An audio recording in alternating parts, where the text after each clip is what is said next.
வணக்கம். ரொம்ப நாளைக்கு அப்புறம் நம்மளுடைய சேனலில் ஒரு வீடியோ போடுறேன். கிச்சன் மேலே இருக்கிறது நல்லாயிருக்கு, அந்த டாப் நல்லாயிருக்குன்னு நினைக்கிறேன்.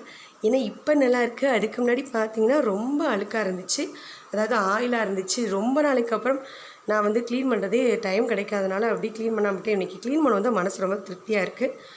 இப்போ இனிமேல் இதில் வைக்கிற பொருள்லாம் கொண்டு வந்து அடிக்கணும், அதில் அடைக்கணும். இது பார்த்திங்கன்னா ஒரே ஆயிலாக இருந்துச்சு, தைக்க போகவே மாட்டாது. வீட்டில் உள்ள பெண்கள்கிட்ட கேளுங்க, அப்படி தான் இருக்கும். ஏன்னா நான் வேலைக்கு போகும்போது காலைல ஃபாஸ்ட்டாக போகிறேன்னு சொல்லிட்டு விவேக் சொல்கிற மாதிரி டப்பு டிப்புடும் அப்படின்னு போட்டு எதாவது பண்ணி செஞ்சு ரொம்ப ஆயிலாக இருக்கும். மேலோட்டமாக இதை வந்து காலைல க்ளீன் பண்ணிடுவேன், இதை க்ளீன் பண்ணிடுவேன். இந்த லைன்லாம் ஃபுல்லாக க்ளீன் பண்ணவே அப்படி ரொம்ப கஷ்டமாக இருக்கும். ஸ்க்ரப்பரே ஒட்டி 2 ஸ்க்ரப்பர் வேஸ்ட்டாக போச்சு. அவ்வளோ ஃபாஸ்ட்டாக க்ளீன் பண்ணி இதுவாக இருக்குது. 1 ஹவர் ஆச்சு இதை க்ளீன் பண்ணக்கு. இது ஆக்சுவலாக பார்த்தீங்கன்னா ஒரு கலர் வந்து இதுவாக இருக்குன்னா ஏற்கனவே யூஸ் பண்ண உப்பு கரை மாதிரி அது எண்ணெய் தேய்ச்சாலும் போக மாட்டேது, ஆயில் போயிடுச்சு. இதுதான் இப்போ எங்களோட கிச்சனோட இது டேப்பு. இது இன்னும் 2 திங்ஸ் இருக்குது, அது விளக்க போடணும். இன்னும் கொஞ்சம் போக வீடியோவில் எங்கள் வீடு லைட்டாக காமிக்கிறேன்.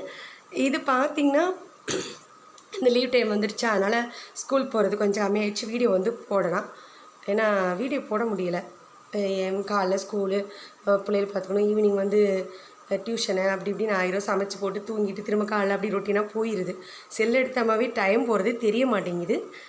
இன்றைக்கி வந்து முடிச்சுக்கோ. இதுக்கப்புறம் பார்த்திங்கன்னா ஒரு டிப்ஸ் சொல்கிறேன்.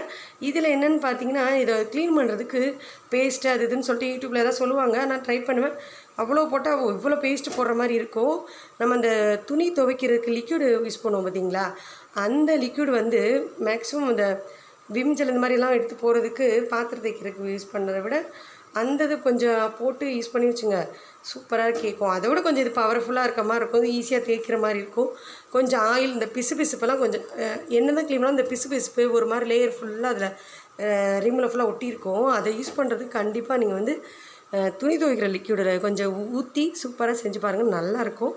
அடுத்த டிப்ஸ் பார்த்திங்கன்னா அப்படியே இருங்க. இதுதான் என்னடா தட்டை காமிக்கிற பிளேட்டை காமிக்கிறேன்னு கேட்குறீங்க. இன்னும் இருக்குது. பாத்திரம் விளக்குறத வந்து விளக்கி இப்போ உள்ள இந்த பாத்திரம் ஸ்டாண்டு வந்து இந்த அப்போ வாங்கினது, இதை தான் நான் வந்து யூஸ் பண்ணிகிட்ருக்கேன். சில வீட்டில் இப்படி தண்ணி வடிஞ்சு இப்படி போகும். இந்த மாதிரி ஏற்கனவே இந்த வாடகைக்கு இருக்கவங்க யூஸ் பண்ணாங்க பார்த்தீங்களா, அது அப்படி இருக்குது, உப்பு கரை மாதிரி போகாம மாதிரி. நான் வந்து தண்ணி வடிஞ்சு வடியாமல் இருக்கேன்.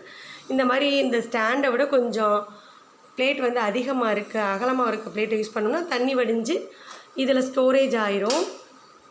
ஸ்டோரேஜ் ஆன பின்னாடி இதில் தண்ணி இருக்குமா அந்த பாத்திரத்தில், அதை எடுத்து கீழே ஊற்றிட்டு நம்ம ரெகுலராக பாத்திரம் விளக்குறதுக்கெலாம் யூஸ் பண்ணிக்கலாம். இப்போதைக்கு இதான் டிப்ஸு. நல்லா இருந்தால் கமெண்டில் சொல்லுங்கள். பாய், தேங்க்ஸ் மக்களே. அடுத்த வீடியோவில் கண்டிப்பாக சந்திப்போம். பாய்.